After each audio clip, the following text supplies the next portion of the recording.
I'm Karen Disbrow. I'll be hosting tonight at the in-person part, and it's been a beautiful week for birding. And I've talked to several people who've been on the warbler walks, and they've said they've been really, really good. I'm going to be putting together the schedule for the fall.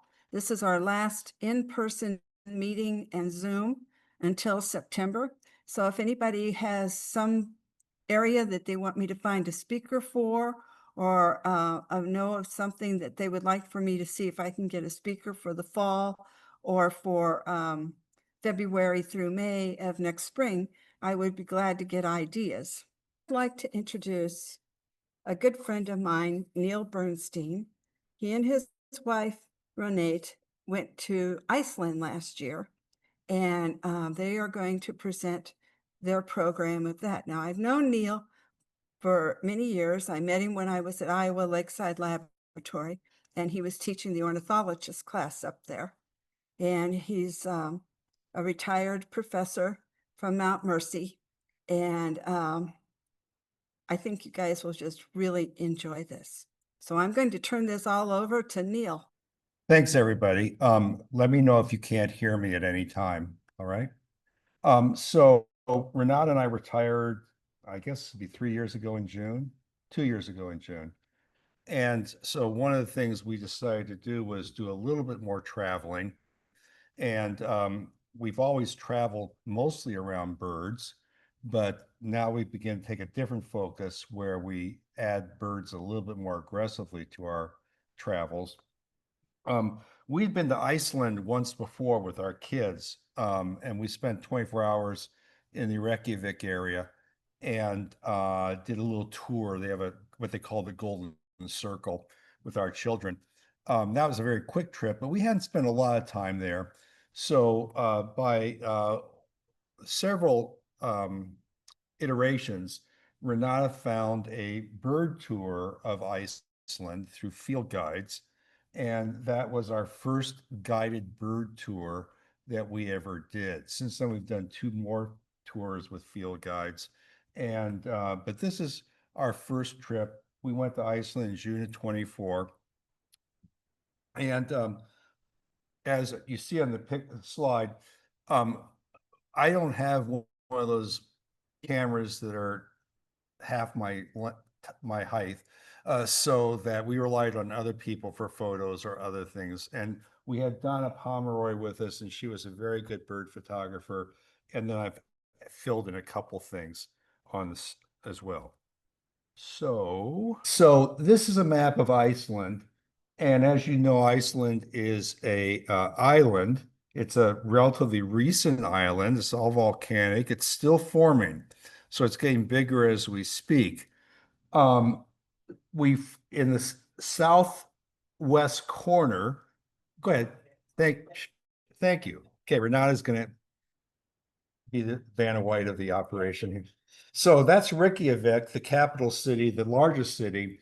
You fly in a little bit south of Reykjavik in a town called Keflavik, which is down that peninsula. And that's only about a 30, 40-minute drive to get to Reykjavik itself. So we arrived 2 days earlier in Reykjavik, and that's partially because I get jet lag very badly. But second of all, we had not spent any time in Reykjavik ourselves. And so a couple sites in Reykjavik. In the middle, you see the Performing Arts Center, which is just this massive architectural display of windows. And you can go in there and get views of the harbor and the city. It's quite nice. And then on the far left, you see a Lutheran church. Most days you can go up in the spire, but there was a wedding going on while our funeral, right? And then you can actually see that spire when you fly over the city, which it's not visible here to you because it was so much light in this room. The other thing to bring out is that Iceland is very expensive to travel in. There's no way around it. But if you want to eat, it has wonderful, wonderful food. It's all prepared artistically, and we're not one to take pictures of our food, but that's a dessert we had one night, and it just was just luscious. And the top one is vegan. So it was a vegan dessert that was just absolutely delicious. All right, so after 2 days, we joined our tour, Field Guides bird tour. There were about 10 other people on the tour with us and a guide. And the first stop we did on the Reykjavik Peninsula was the Garur Lighthouse. Now, you see the lighthouse off there in the corner with the red stripes. What we're standing on is an old lighthouse that's no longer being used. It's been turned into kind of a museum. And you can look out on this peninsula.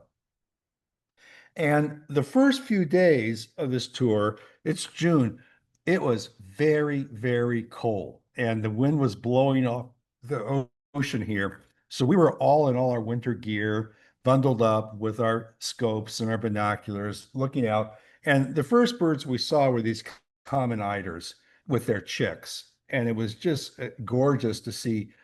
We'd seen common eiders off the coast of Maine before, but these were in full breeding plumage and they had their chicks.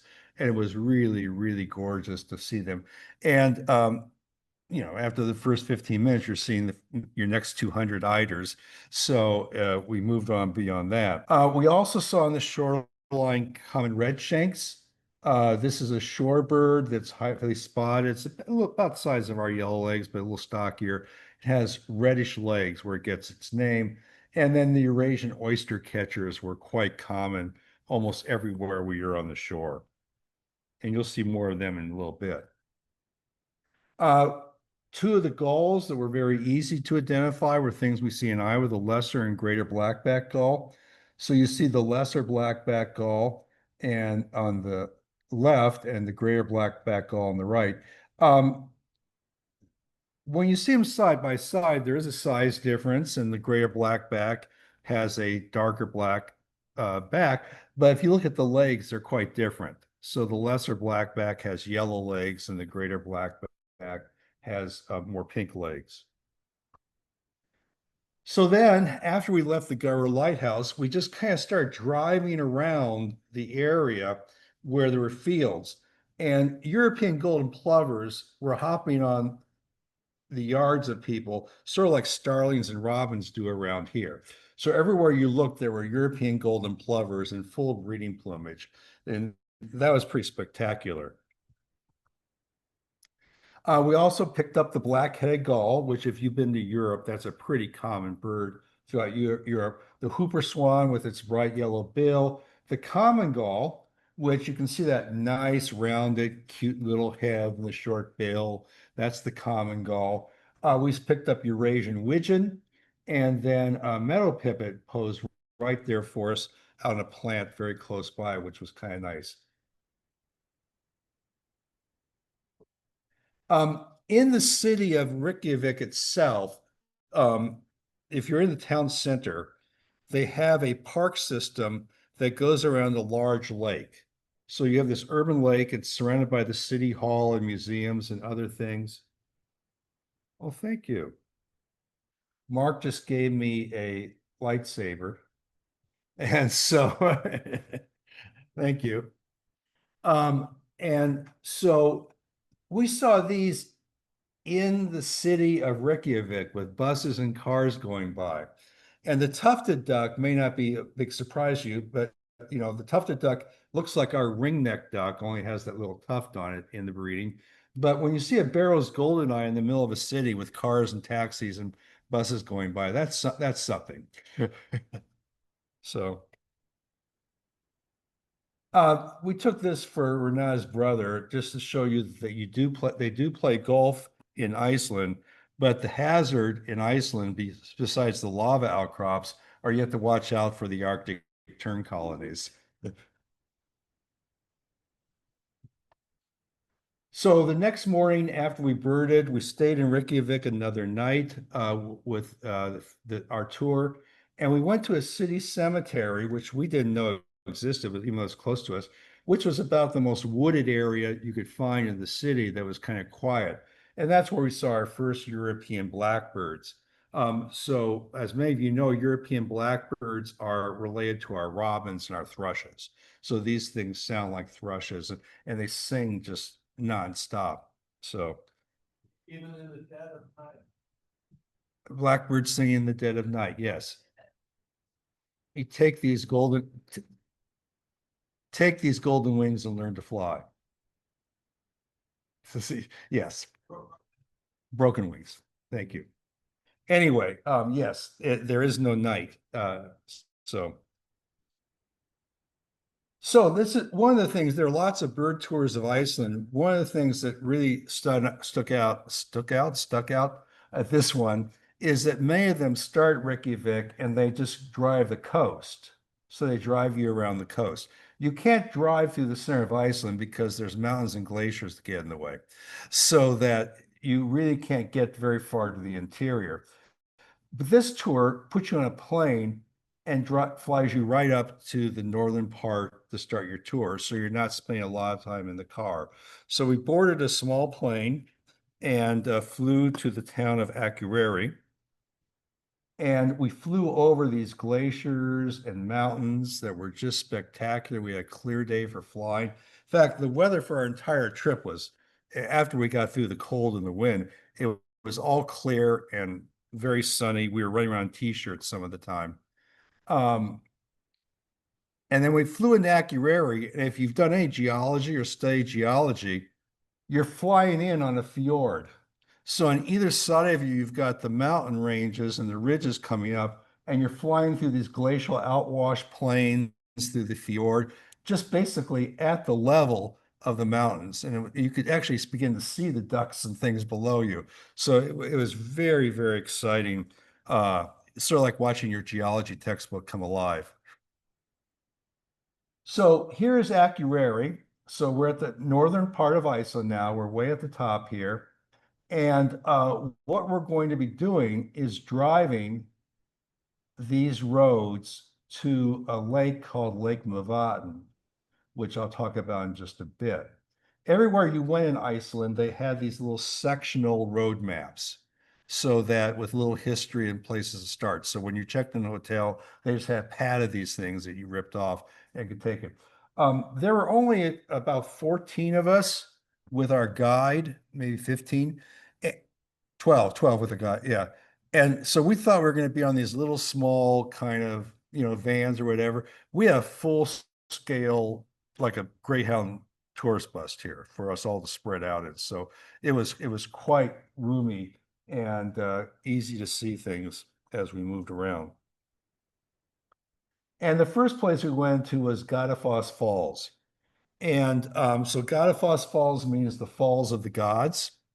And I guess we're kind of bundled up here. Here. I did. Yeah. Not here. Yeah. So anyway, so Godafoss Falls was very scenic. It's a very popular tourist place because the cruise boats come into Akureyri and they can bus their way to Godafoss Falls, and it's very easily accessible for people to walk, and very, very scenic. But also, again, there's these columns of basalt. So everywhere you look, there's volcanic pumice, there's basalt columns. You can see features of the volcanic history everywhere. And there's lots and lots of water coming over these things.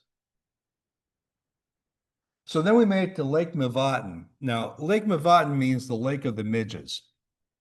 And they kind of warned us that there might be a lot of midges and you might find them annoying. If they were there, it wasn't midge time when we were there. So that it was just gorgeous. And what's really interesting is this particular picture is perhaps a 2 or 3 minute walk from our hotel. And again, so this lake is massive, much more massive than we ever got a chance to look at. And we instantly picked up all the loons. And of course, in Europe, they call the loons the divers. So this is the great diver, the red-throated diver, and the black-throated diver. We call them black-throated loons, red-throated loons, common loons, that sort of thing. So they were very quick fall. And again, these are taken with Donna didn't have a super big lens. I mean, we're very close to these birds. So, and we brought our scope and another person has a scope, and then with the guide has scopes. We had three scopes for 12 people. So it worked out pretty well. Um, Horned grebe was building a nest right by the shoreline and did not seem to care where we were. Here it's eating a stickleback, I think, and we'd watch it build its nest. Mallards were there. Red-breasted mergansers were in good coloration. Long-tailed ducks, Eurasian green-winged teal, and we saw graylag and pink-footed geese. The graylag was far more common than the pink-footed goose, however. Redneck phalaropes, basically they're everywhere. I mean, they're just walking around, they're swimming, they're going by you. This is a Dunlin. You wouldn't recognize this bird from its black belly and black bill. Now I know that folks here cannot see this bird. There is a European snipe right here. There's the bill. There's the head. There's the. Probably the people at home can see it better. And this became the bird of the trip. Everywhere we went, there were European snipes mating. So when the snipe does its courtship, the males fly high and they have stiff outer tail feathers, which make a woo woo woo woo woo sound. So that I'll see if I can get this to work here.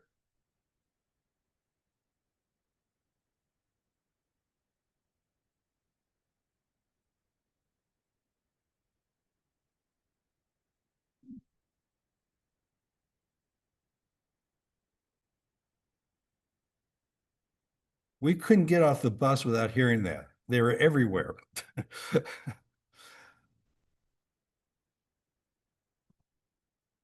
And here's one perched. I mean, it's like oops, hi there. So everywhere we went, there was snipe. I'm sorry. Yeah, it's a hummock. Yeah. Okay, now I just. Um,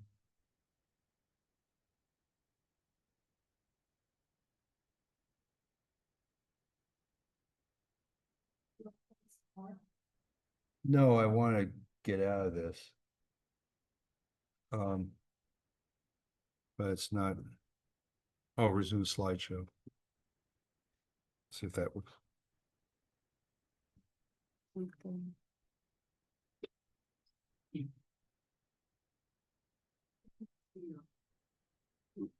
This is what you're looking Yeah. at? Okay. Thank you. How'd you do that? All right. So again, the people here, there's a lot of light here. So I hope I can show people this. Here's our hotel. And then across this road from the hotel is this massive lake. But this is a park with walking trails all throughout here. And if you look closely, right over there, it looks like someone bombed the area. There's craters all over the place. Okay. And so you just walk across the road and there's observation platforms and trails and what have you. And here's a blow up of that particular site. See these craters here? It's like pockmarked. Here's our hotel. What these are pseudo volcanoes. And when the hot magma goes over groundwater, the groundwater heats up and it blows up the water in a steam vent and makes these little craters. And so you just could walk around these craters and you can see they're all over the place. Back there, that's a cinder cone volcano, which we saw people walking up to the top of it. We did not. But it was a very cool type of a landform. So the next morning, we got up at our hotel and we drove about 5 miles down the road to the Hofty Nature Preserve. And Hofty Nature Preserve is a wooded habitat along the shore of Lake Mavaten.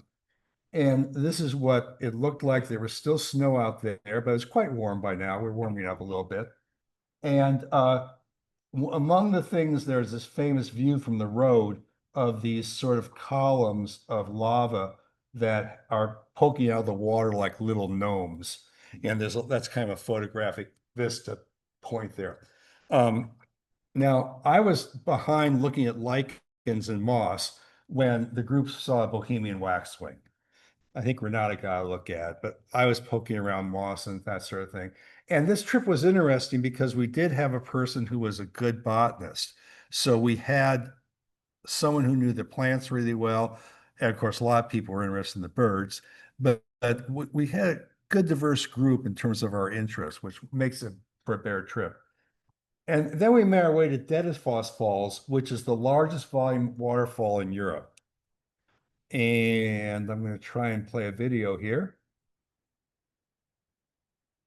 So here's a video looking out over the water coming off of this waterfall. And again, you see the basalt. And this is just part of it. It's got this gorge. Now, the interesting part about this well, there's lots of interesting things, is that it just snowed here a couple of days before we got there. They had actually closed it off. So we were kind of working our way through a very wet, melty snow to get out there. But it was lovely. Whoops. Now I've got to get back over here probably. All right, so this is looking out across Dettifoss Falls, very Arctic tundra areas. A good place to see various birds, although we did not see many at that particular location. There are a lot of people. This is our guide, and there's Renata and two of the other people on our trip at Dettifoss Falls. Oh, oh.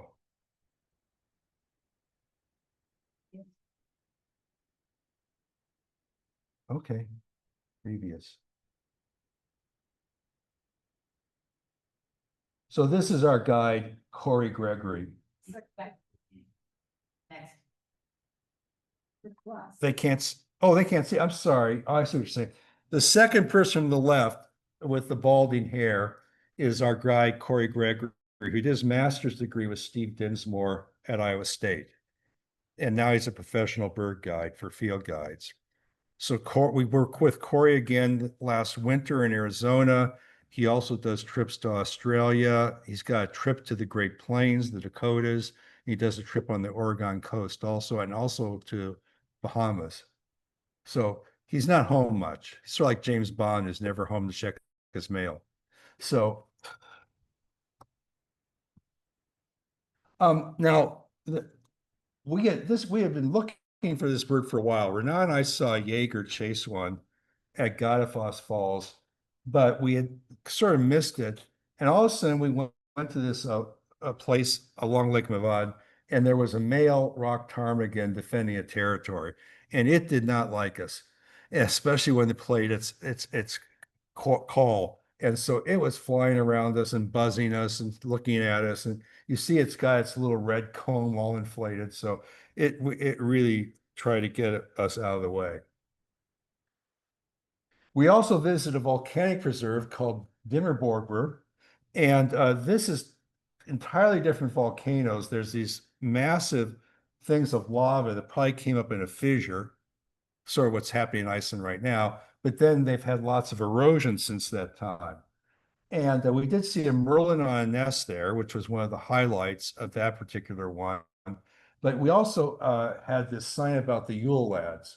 And apparently, as you know, in Nordic cultures, they talk about little men that live in the rocks and come out and get you, and that sort of thing. So there's this myth about these little troll-like things that live in the caves up in this area. And some of the people have taken to heart of this, and they dress up. And apparently it's often in the wintertime, but you don't know when they're going to appear. And if they come out, they apparently abduct you and take you back to your cave. We did not see any. Yeah, right there. Yeah. Done from. No, no. Okay. So then we made our way back to Acuary and we had a picnic lunch out at this small park. And this was kind of a neat park. So there was this very strange statue or something here, and there was no signs about what it was other than this thing in the middle and lots of picture things carved on the outside. But it was a nice park. It was open for picnicking and what have you. And we picked up a field fare, which is very rare for Iceland. And then, of course, the red wing, which again, this is both of these are thrushes, so that the red wings are pretty common. Field fare that's not seen every year in Iceland. If you're in Europe, the continent, it's quite common. We also got our first good look at a gold crest, which would be our golden crown kinglet, as well as common redpolls there. Now, the park, as I said, a little secluded picnic areas and people were picnicking and hiking. They had some restrictions in place, so they did not want any dogs in the park. And they also want proper behavior of the people as well while you were there.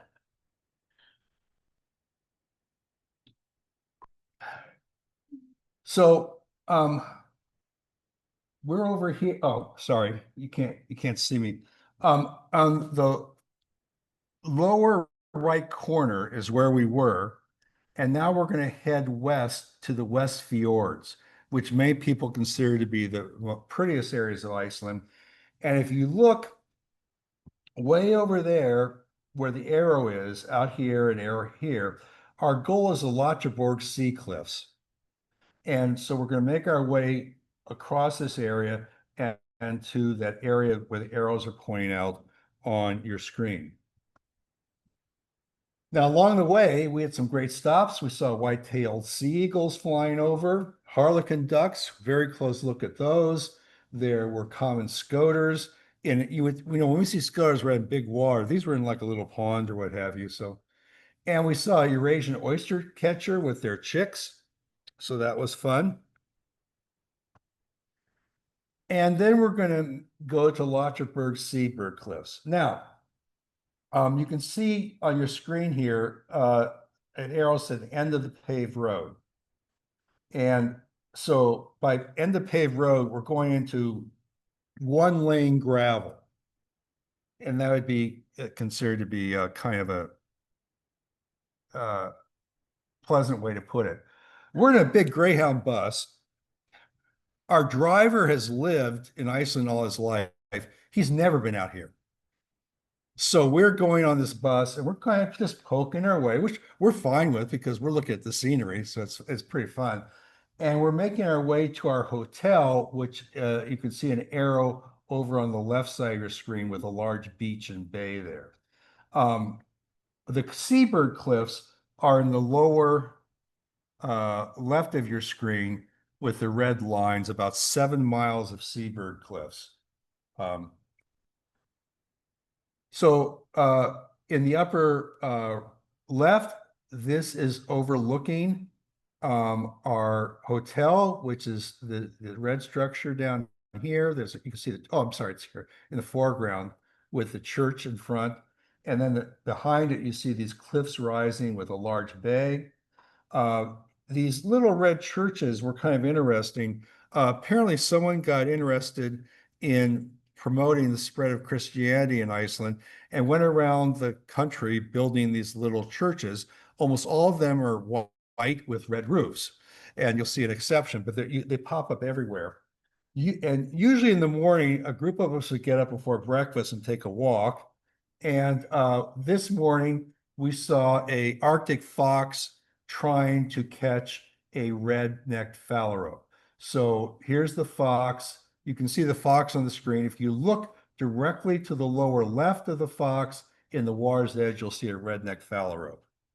It did not get it, but boy, was it fun to watch.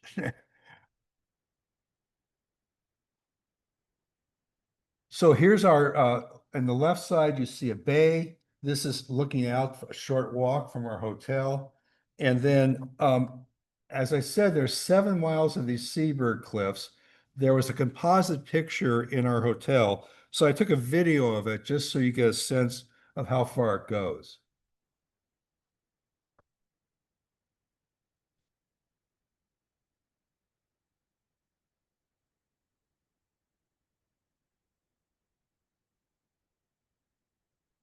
This is loaded with seabirds.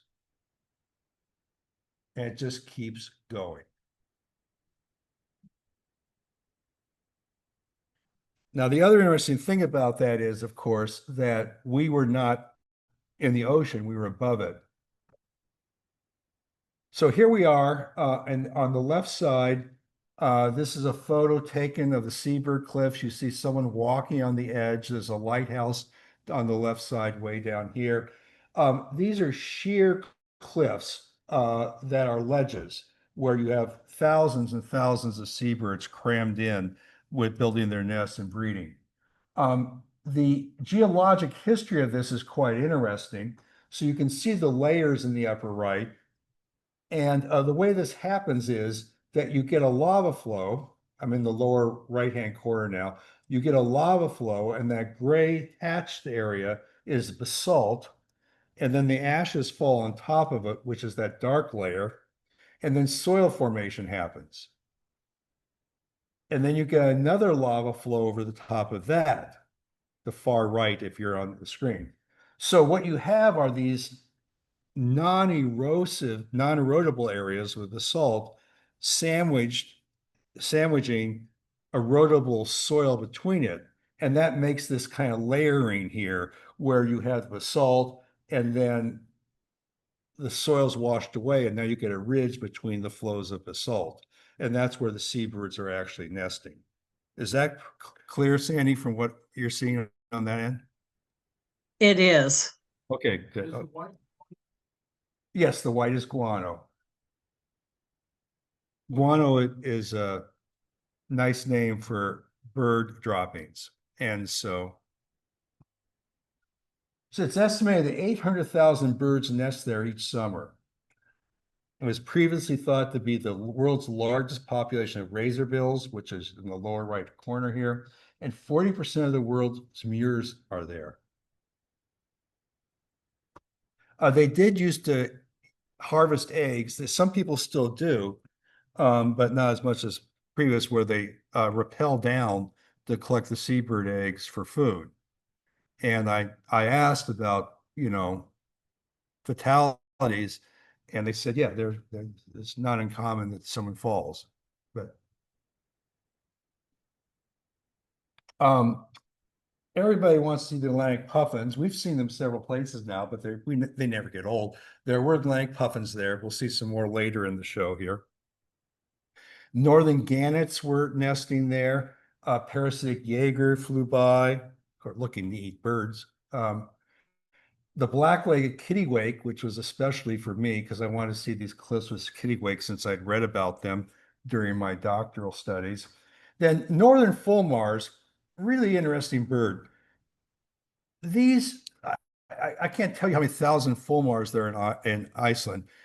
As you're driving down the road, oftentimes there's cliffs, in the distance a mile or two away. And if you look closely, there's fulmars flying everywhere. Almost every cliff face is full of fulmars nesting. And so it's not just here. Black guillemots, Arctic skuas, or Arctic, well, sorry. We call it the great skua, they call it the Arctic Jaeger. Then we have these interesting murres. So the common murre is there, as well as the, I'll tell you on the next slide what the other one is. The common murre. And then you have this there's a morph of the common murre that has this extended spectacle. It's called a spectacle, but it's the same species. It's just a genetic variation. Thick-billed. So you had common mirrors and thick-billed mirrors, which here it's going to be hard to see because of the poor vision. But the thick-billed mirrors have thicker bills, but they're blacker than the common mirrors, which are grayer. And so you can see them kind of sitting side by side with each other. And once you learn to distinguish that, you don't need to see the bill that much anymore.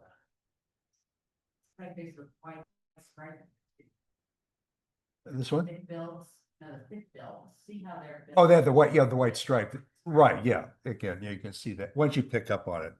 Right. We saw a lot of pictures from the bus. And as I said, these, like I said, these cliffs are just full of northern fulmars.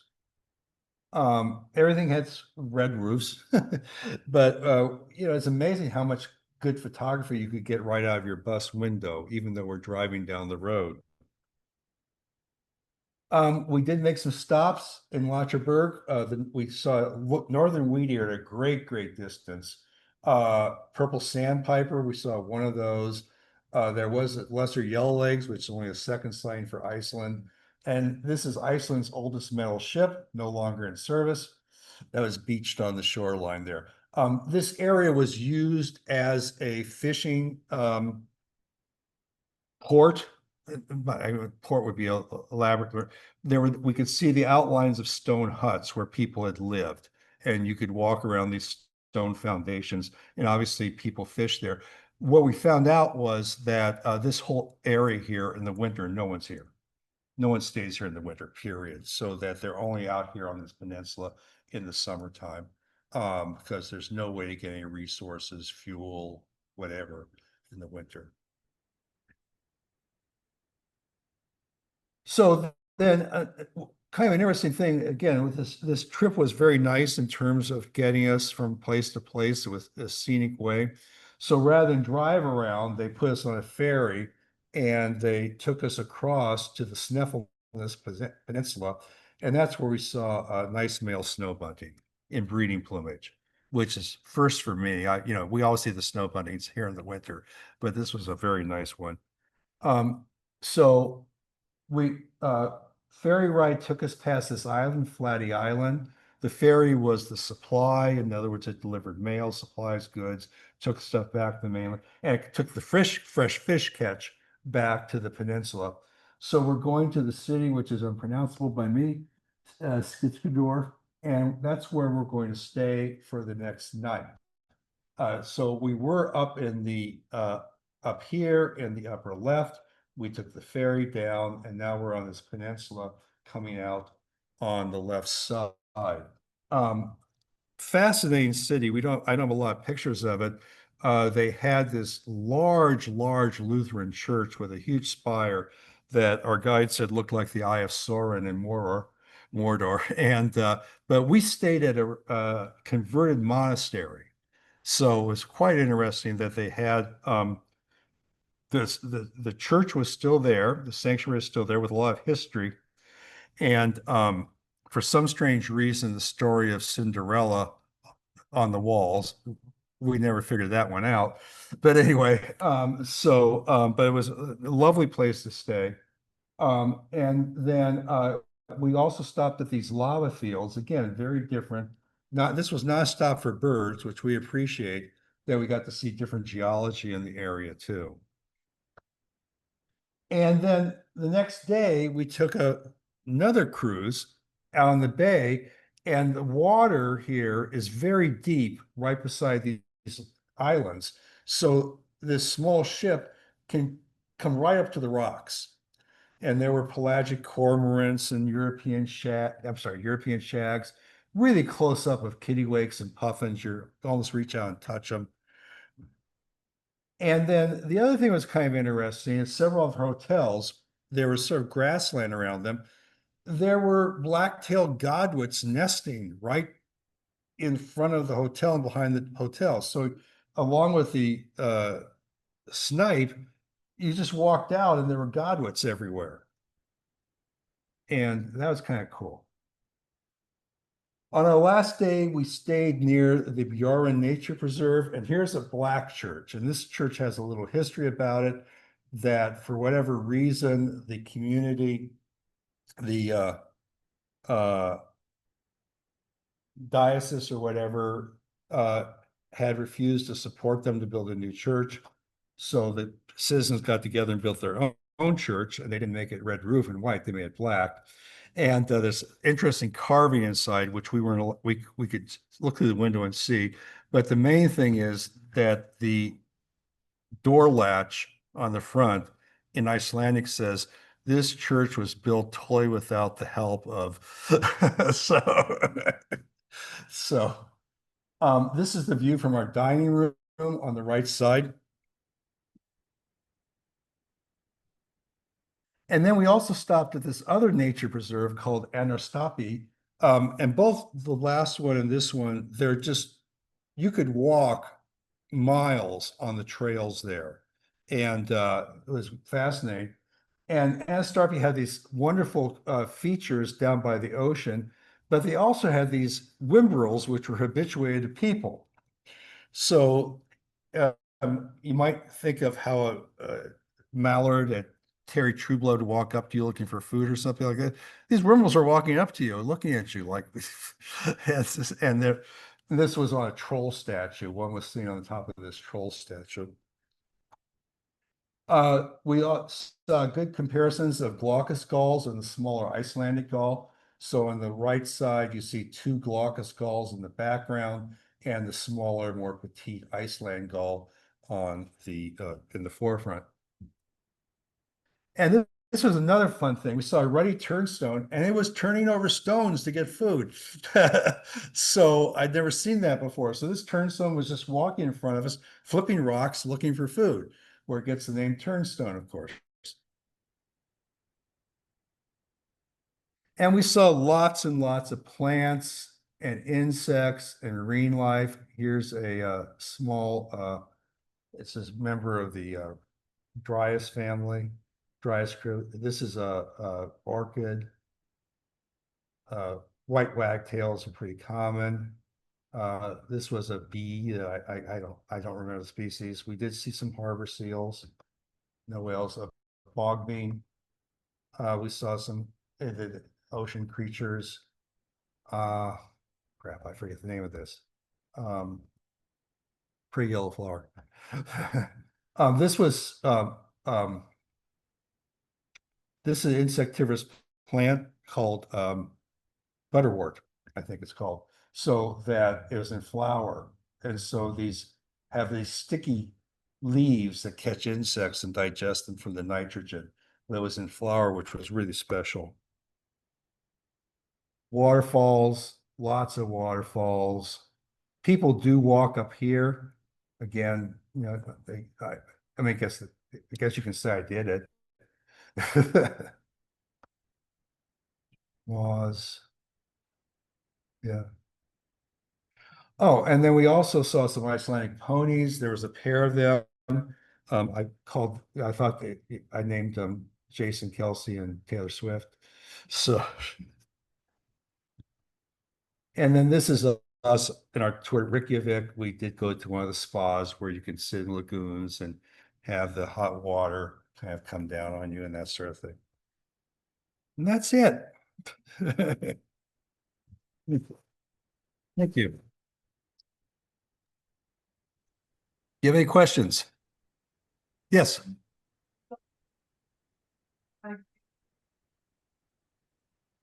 Yeah. The question was, will the birds migrate out of there in the winter? Most of them will, but the ocean does stay open. So some of the pelagic birds will stay there. And in fact, one bird we didn't see was the king eider, which is more common. And sometimes the Steller's eider is also seen in the winter there also. So the birds are going to be there. The problem is it's going to be totally dark, so you're not going to see them. But the land birds certainly will not be there. So. Yes. Not in Iceland. There's no polar bears in Iceland. If you go to the north and east to Svalbard is where you would see the polar bears. And Victor Emmanuel nature tours and several other people do the Svalbard tours, but there's no, the largest land predator, I think, is mammal is that Arctic fox. Were there pre-Europeans there? Were there pre-Europeans in Iceland? I'd have to go back and check. No, because it wasn't. Renata says no. When we went to the Shetland Islands is where we saw people from the Iron Age. In the Shetland Islands, there were several Iron Age ruins we went to. But that was sort of a stopping off point for Norwegians moving. So but Vikings were first to get there. Yeah. Yeah. So we did not see it. We did. Oh, we did see a Viking village. So in the city of Reykjavik, this is kind of neat. It's probably my favorite part of Reykjavik, that you're in the downtown city center, and it's built up and it's got us shops and what have you. And they had excavated a Viking longhouse in Reykjavik, and they got done with the excavation and said, "What are we going to do with it? Well, let's make it a museum." So they built the thing around, built a museum around it to preserve it. And so you could go into the museum, and if you go to Reykjavik, you can buy a city pass. And a city pass will give you all public transportation, access to all the city pools, which they call spas, and free access, or at least reduced access, to all the museums. So it's a really good deal. And so we went to this museum, and so they built an enclosure around this Viking longhouse and put up educational features all around it. So you could walk around, they're showing you everything they found and everything they saw. And then you get to go through this other room where they're showing you the development of Reykjavik as we know it today through pictures. So that was my favorite museum. Are there many birding tours that go there? Yes, I think that what we saw, there seemed to be at least a dozen or more. Yeah, Consider. right. It was open. Yeah, the others was closed. They're coming from Europe, they're coming from US, all sorts of places. Yeah, so birding is a very popular tourist activity. When we went to Iceland, what year was that? No. Yeah. 2003. We thought it was plenty touristy, but now there's just buses and tour buses everywhere. And the area, when we flew into Keflavik, there was the airport, and three, yeah, and there was just lava. Now there's hotels everywhere around Keflavik and the airport, and so it's become quite touristy and very popular. And so you can go down into lava caves and lava tubes, and there's 2 spas if the one's not closed by the volcano. There's the Golden Circle, there's geology tours. So it's very, if you want to go, I would plan. It's almost too late to start planning for this summer to find a place to stay. And a lot depends on how much you want to spend also. So we stayed in what's called a guest house, which is pretty common in Europe. And so we had a room to ourselves. We shared bathrooms. They had 3 They had 3 bathrooms with showers and 1 bathroom without a shower, and a shared kitchen and refrigerator. And so that would be a way to save a little money on cooking, is to cook your own. But you can also, have people massage you before you go to sleep if you want to pay for it. I mean, it's just it can be quite luxurious, but it's pretty easy to get around. And in the city itself. Someone asked me if there's trains in Iceland once. No, there's no trains in Iceland. There's no level ground. Are the puffins there all year round? I don't know.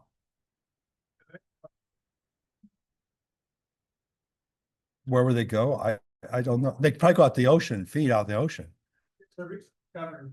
and I'm thinking within the last 10 years, the Atlantic puffin literally the most surface in the Atlantic Ocean. That's what I thought. Yeah. In the winter. Yeah. So Mark was pointing out what I just said, that the Atlantic puffin just in the winter just live out in the ocean. Yeah. We did go by the volcano, saw, see the plumes. Right. Right. We didn't get close to the active fissure that was going on. Mark has explained how they found the puffin wintering habitat by putting geolocators on them. There's no penguins are in the southern hemisphere. So penguins are only in the Antarctic.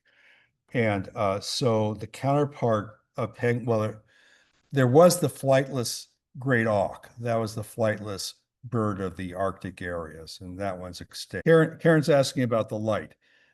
It was light 24 hours. So basically, so some people have asked us, did we see the Northern Lights? No, because it wasn't night. So some of the hotels were better than others about having shades. The issue is, and we found this mostly in Norway was more of a problem, that you had two choices. You could open the windows and get ventilation, or close the blinds and get darkness. And so it's kind of a choice between stuffing. We didn't have that problem in Iceland, really. It wasn't that bad. And our guest house faced east. I remember that. But it was fine. Well, thank you very much. I appreciate it. You guys take care.